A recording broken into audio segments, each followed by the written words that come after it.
Well, unlike what my negative just said, I do not believe that a good attitude can get you through anything.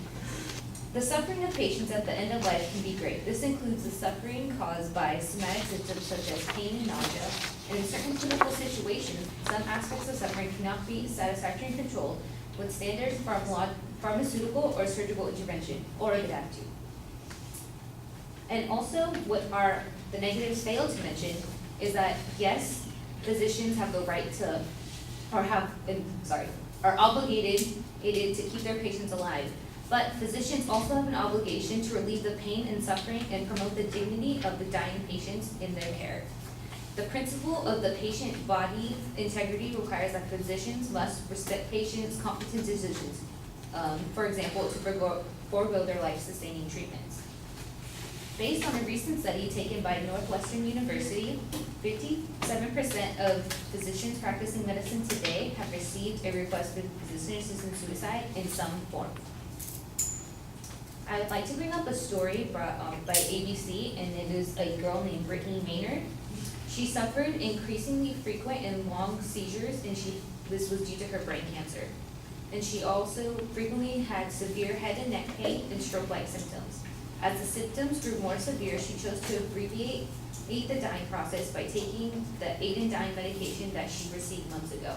She went with her husband to Oregon in order to receive this medication, since that is a state where it is legal. In a quote, she said, "Goodbye to all my dear friends and family that I love. Today is the day I have chosen to pass away with dignity in the face of my terminal illness. The brain cancer that has taken so much from me, but would have taken so much more." Basically, what she was saying is, she felt that she had the right to choose when she died, and everyone has the right to choose their body. A study also from Northwestern University said that patients who choose to die find the suggestion that they're committing suicide deeply offensive, and that it is stigmatizing and inaccurate, and many of them have publicly expressed that this term is hurtful and derogatory to them and their loved ones.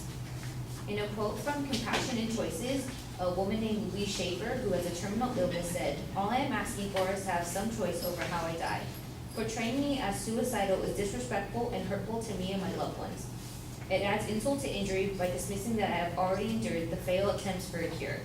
The progressive decline of my physical state and the anguish which has involved exhaustive reflection and contemplation lead me to this very personal and intimate decision," let me repeat that, personal and intimate decision about my own life and how I would like it to end. Also, they also did not dismiss that organ donating would be a benefit of physician-assisted suicide. In a current statistic from Data DebateWise, more than 100,389 men and women and children are waiting for organ transplants in the U.S. alone, with only 14,203 eligible donors.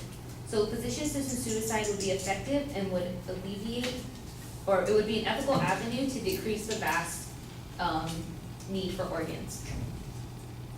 And finally, there are statutes actually in Oregon that would make it legal for a doctor to prescribe the ending drug to the terminally ill patient. And the doctor, it doesn't hurt the patient-doctor relationship because the doctor cannot physically give the patient the pills. The patient has to self-administer them. And it is also widely supported in America, unlike the 16-year-old evidence that Moises had.